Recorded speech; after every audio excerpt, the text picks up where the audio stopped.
Hello and welcome to Show Up, Stand Out Online Visibility Series for Entrepreneurs. Today I have a great guest with me, Matt Staton, all the way from USA. Hi Matt, how are you?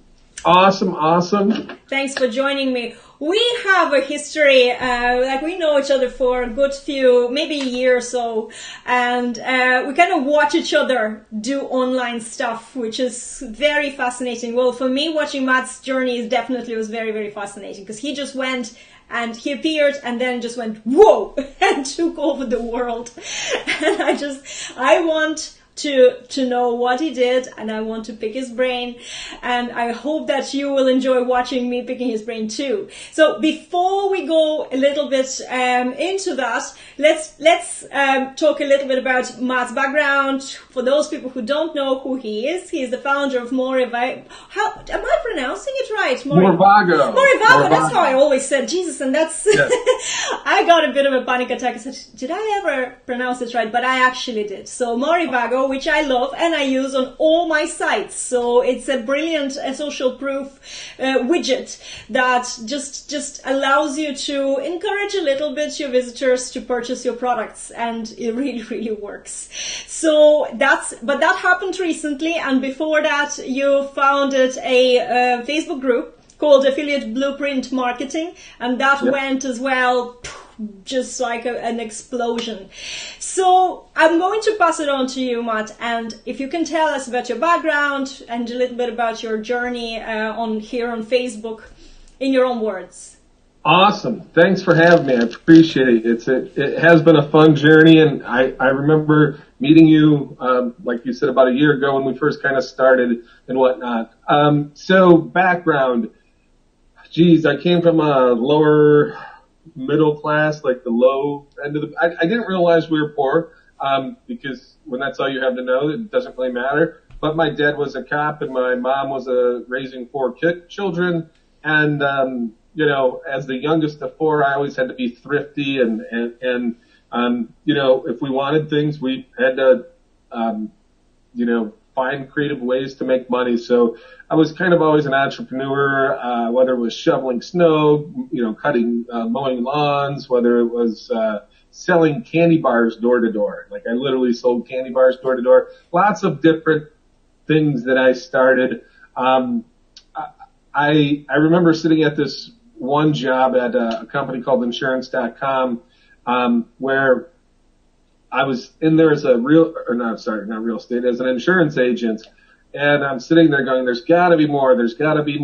So I was reading this book, or I was reading this article, and it was talking about this guy in Dallas, Texas, who was making over $100,000 a year. And at the time I was making about 40. And I'm sitting here going, oh my gosh, like his job was going to people's houses that have dogs and literally picking up dog shit. So I'm like, if he can do it, I can do it. I'm like, I don't care. I'll do whatever, right? So I started this company called Poop Patrol. So that was like my first official business. I had no idea what to do, but I'm like, fuck it. I'm the type of guy that's like, if somebody else can do it, I can do it. Like, I might not be the first one to run the 4-minute mile, but I would be that guy who was the second guy to run the 4-minute mile, right? Anyway, so I start this business and I got to learn how to file an LLC, and I'm going to do this and this and this, and I got to learn how to market. I'm like, fuck it, I'll learn how to create a website, and just, I'm doing it all at like lightning speed. And all of a sudden I'm like, okay, I got to market. And I'm like, how can I market? Thinking all these different creative ways. And there's this minor league baseball stadium by us, and they were having the dog days of summer. So there's tons of people coming to this place. So I'm like, this is like perfect. In my mind, I'm like, tons and tons of dogs.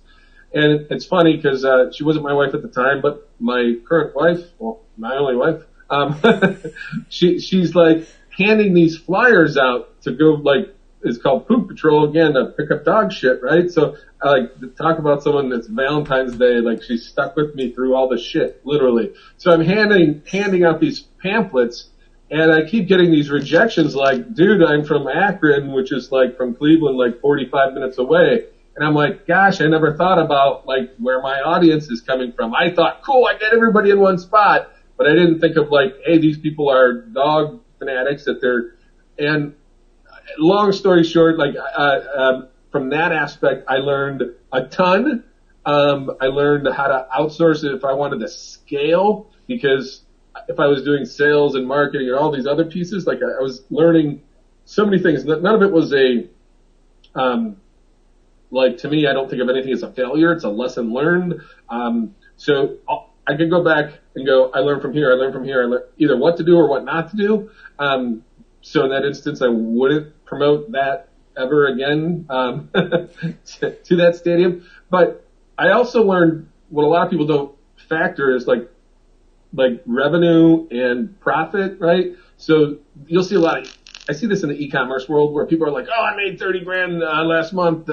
Like, what were your margins? And they're like, 4%. And I'm like, okay, so you really didn't make 30 grand. You made $1,200 or whatever the math is. So I remember, because I'm doing the math, I'm like, I spent $300, and I actually, after I closed down the business, I got one call, and I decided to go put on my dog poop picking up shoes and grab my pooper scooper, and I went and did it. I just had her write the check out to me because the bank account was already closed. And actually, in hindsight, I wanted to set up all that shit, pun intended, like the LLC and all those other things, until I really proved out the concept. They're great things to have. I'm not a lawyer, not an accountant, but sometimes people worry about all this shit here before they need to take action and see if you actually have something. So anyway, I went and cleaned up the lady's shit. She cut a check to me for $30. So I'm like, okay, spend $300, right? Expenses $300, revenue $30, profit -$270. But it was my first rodeo. I'm like, fuck, this is awesome. Then I evolved into a whole bunch of like other little things and got into corporate America, which I fucking hate. Went to college for criminal justice. I was a cop for a little bit, went to law school, hated that, was a paralegal. In corporate America, I got into like for big, I don't know why people don't say companies. I worked for Sherwin-Williams. It's a international $10 billion paint company. I ran their SEO team and their analytics team. I love the company. I love the people. I just hate fucking red tape. Like, if it's going to take 18 months to implement something, it's too late. Like, I want to iterate and move fast. And, obviously they're doing something right. They've been around for 150 years, but that's just not for me. So, I started a company, with two other dudes back in 2011. It was my side hustle.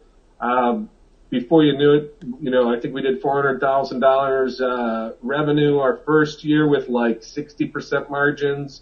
It increased to like, 1 point something to 3 point something. So at some point in time, I was making more money on my side hustle than my regular job, and said, what if we go all in? So I went all in, and it was awesome. I think we did 3.2 million one year with like 60% profit margins, which was awesome. And then, we continue to grow.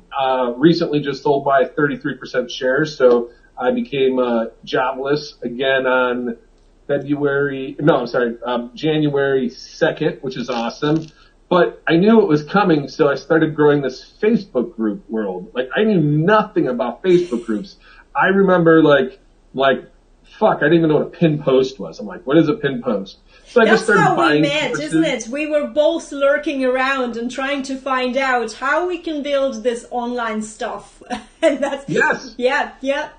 It was, I remember bumping into you and going, okay, who is she? Cool. I resonate with her. I like her. Let's see what we got going on. We're both kind of starting and stumbling. I just started my beta course as well. You were, yes, all this. Yeah. It was kind of like the, awkward teen years. And then the big epiphany I had was be your fucking self and, don't be a dick, right? And that's really it. It's really no different online than it is offline.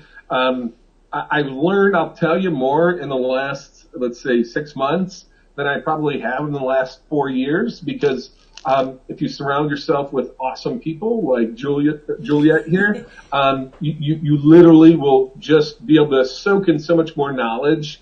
And I probably went out and spent a ton of money on courses, but have gained so much insights and knowledge, either enough to where I want to implement that things in my life, or to go, I now know enough that I want to potentially outsource it or build a relationship to. Can I ask you, because this is very important for so many people, like the biggest mistake is learning like this fire hose learning mode. And yes, you did that. You know, I remember you went and you were in every course that I took. You were in every group that I was in. You were, and I was saying, my God, there was a couple of people, you were one of them, who was just everywhere and taking everything, every program.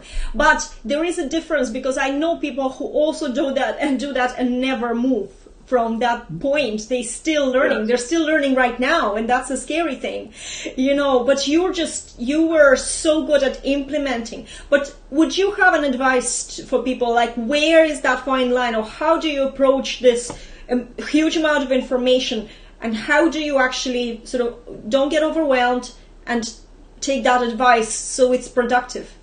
Yes. I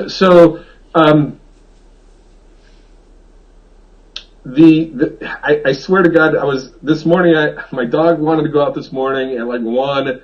I was listening to Neil Patel while he was going to the bathroom, and I'm like learning how to do some cool growth hacking stuff. And then I started thinking about the same exact topic. And I love to learn, so I need to feed that, right? But I also need to take action, because knowledge without action is fucking nothing, right? So what I do is I just carve out a time in my day or my week for the knowledge learning, right? So I have unfinished courses. Yes, I do. But guess what? I literally created a Trello board for my courses. Here are the courses that I have, right?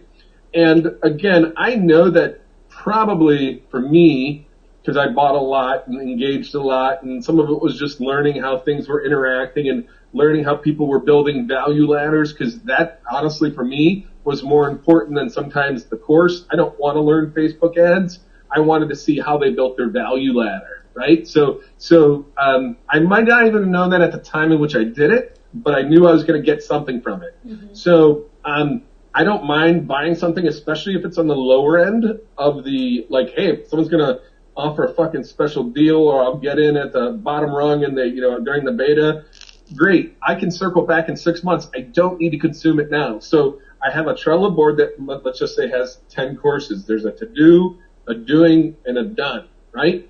So let's say, for example, I have a 4-hour block or a whole day, or it's bored on a rainy day, but it's not interfering with my normal kind of routine, so to speak. Then I just go, okay, cool. I'm going to allow myself to just go dive into this. If it ever gets boring, I try not to have, I'm the guy that would read like 3 books at the same time, where I'll just get You're talking to your other twin. I am exactly like this. Fuck yeah. I think all entrepreneurs are all like half ADD, which is good. Yeah. Great. I don't care, right? So it's like, oh, cool. So I'll get halfway through a course and go, I want to jump into this bots course, because not that it's necessarily a shiny object, but from my experience, a lot of times let's say I'm halfway through a Facebook ads course, right? And I'm looking at the value ladder and the things they're doing. And then I see this other thing come out, and a real prime example is like bots, right? So I just bought 2 bot courses. And the one I bought, I like. It's pretty basic. The other one seems a little bit more advanced. And they interrelate clearly with Facebook, right? So I have 3 courses kind of in my doing list, if that makes sense. Yeah. But I'm not overwhelmed, because I know they're going to be there. They're not going anywhere. It's like a book. Like I open up a book and set it down, it'll be there when I get back. I'm not going to forget. Or if I do, I can go watch it again to absorb it again. I tend to learn better. This is a cool trick for people, is like there's a lot of the courses are video, right? So what you can do is you can download this Chrome extension. It's free. It'll like 5x the speed. You get used to listening to shit a lot faster. So the first time through the course, I might just zoom through it and just listen to it. What's and your then I might favorite go, speed? Where are you at yeah, now? like it depends on who's talking. Someone Yeah. like me talking, you might have to slow it down. Yeah. But Russell Brunson, I can't go 2x with him. Other people, I'm like 3x. I'm like, Yeah. oh, it's Arnie talking. And not that he's a slow talker. I love Arnie, but I can 3x his speed. And Same still here, but it's understand- impossible to watch his lives after that. Because people are so I even watch my own videos, so I always on the speed. Time is money and you don't have time. So I know exactly what you're saying. By the way, just to for our viewers, you know what Mattis keeps saying here, Trello boards. This is an amazing tip even for me, because I was thinking I like to go back and finish. I also have loads of unfinished programs, I think including Arnie's. But that's a brilliant way to actually, then you can move the course from one board to another and you know where you're at. So if you haven't been using Trello, it's actually very, very good for things like that. Just wanted to mention. It's free. And it's free, yes, I love it. Yes, I do as well. It's an awesome tool. It's free. And what I've found too is staying organized takes that mental load off. So it's like, hey, I could just brain dump all my courses, right? Because before I'm buying courses, where are the receipts, where's the logins? I just throw it all. Everyone gets a Trello card, login, link, that's Exactly. it. Boom. Yeah. That's it. Cool. And now I don't have to worry about it. Because your brain literally, even though you're not consciously thinking about it, feels overwhelmed because it's going, oh, I got this unfinished task. That's right, and yeah. when you just accept it and allow yourself to have an unfinished task, like, it's no big deal. Because first of all, there's courses I fucking will never finish because I'm like, wow, either it doesn't resonate with me, I got enough out of it, I know I'm not going to do that. Like, it's okay to not finish it too, right? That's like, so I true, didn't yeah. finish the Poop Patrol company because I wasn't going to make money, and even if I did, I didn't factor in that Ohio has winters and nobody is cleaning up dog shit in the winter. Seriously, it's all covered in snow. But it's true, and it's really, really good point. Just allow yourself, if you don't finish something, and because there's a valid reason, like not resonating with something is a great reason, not needing it right now is a great reason, especially if you have lifetime access to something, you'll get back to it, it's no problem. Have a spreadsheet or Trello boards to keep track of that. But I actually even took it further, and I stopped worrying when my students don't finish the course. That was something that was bothering me at the start. I was like, oh my God, and I send them messages, can I help you, can I give you some? And it's just, somebody got pregnant or something happened in their lives. Yeah. So I just started being very cool about it as well. So whatever, everybody has their own journey, and the files are there. Yep, 100%. Yeah, and from as a course creator, I mean, the statistics of people completing are different, and people learn differently. So they might get some nuggets out and go. For me, I would get nuggets and I'd go implement. So I always say massive action, right? I always go take massive actions. I get a nugget. I got a nugget last night from Neil Patel that I literally got. It was 1 a.m. I was up from 1 a.m. to 4 a.m. Now, I'm normally not, but I got this creative mode and I'm like, fuck it. I don't care. I'm getting up. And I sat down at the computer, fucking created an account for Mechanical Turk, which is a awesome little thing like Amazon. If you have like these little mundane tasks, you can pay people like a penny or 5 cents or whatever amount, and just say, I need 100 people to go do this little task, right? So then all of a sudden, like, he was showing, it's really cool. Like, what is it called again? Mechanical. Wow, this is some serious nugget you're dropping I've here. heard of it before, but this was in relationship to growth hacking, right? Mm-hmm. So growth hacking is a way to just leverage technology in a way to market, to explode your product or service, which is what I'm doing now with Morvago. Yeah. But anyway, so I'm like, I'm going to go try this. And I was implementing it in a way that isn't going to be like a huge explosion. But for me, I like to take the massive action because it's kind of like, not that I've ever done crack, but it's like crack in the sense that, like, hey, you get addicted. Like, okay, I'm going to go do this thing, and I see a result. Holy shit, 100 people. I just paid $14 total for 100 people to go do this action, which is going to increase my visibility in this thing. And I'm like, holy fuck, amazing. That's awesome, right? Yeah, and that's a better deal than running Facebook ads sometimes as well. Dude, 100%. Like it was crazy. And then my mind just started thinking about all the different ways in which I could implement it. And I just literally, obviously I was tired. So I just like started just brain dumping again. I have like I usually use my phone, but I would love, I'm so lazy. I should just order this on Amazon. I want to get a notebook so I can write shit down next to my bed, right? But I'll just use my phone and I'll just start typing in notes and like, I'm like, it's chicken scratches, even the worst truncated notes in the world. Sometimes I'm like, what the fuck did I write at 4 a.m.? But anyway, it's a way to brain dump again. Yeah. So when you get into that creative mode, do it. And then when you learn those nuggets, guys, take action on them so you could see the results. And if they don't work, you can try to figure out why they don't work or ask somebody, hey, I tried this. What's going on here? You know? No, this is brilliant. We are so similar. You know, I have a notebook by the side of my bed, and you know, if I take my phone out, I'll get divorced. So I have a notebook, and sometimes in the middle of the night when I feel like, you know, okay, well, I'm not so awake enough to get up, but I need to dump these thoughts, and I'll be there writing down in the dark and just on that notebook, and then I wake up in the morning, and yes, half of the things maybe sometimes you just thinking they're brilliant at the moment, but there are things that then if you take action the next day on them, they're brilliant. They're the best ideas that ever come to you. Yeah, so most of mine are shit, but then the ones that are awesome. Mm-hmm. Or what's weird is there's things I've written down 2 years ago that all of a sudden I remember, like, and it's maybe not even that I remember, it's just the time wasn't right. So I'm like, holy shit, I read this book on growth hacking 2 years ago. Now I'm launching Morvago, which helps businesses, you know, increase their sales through leveraging their current reviews and turning them into sticky reviews so everyone could see them.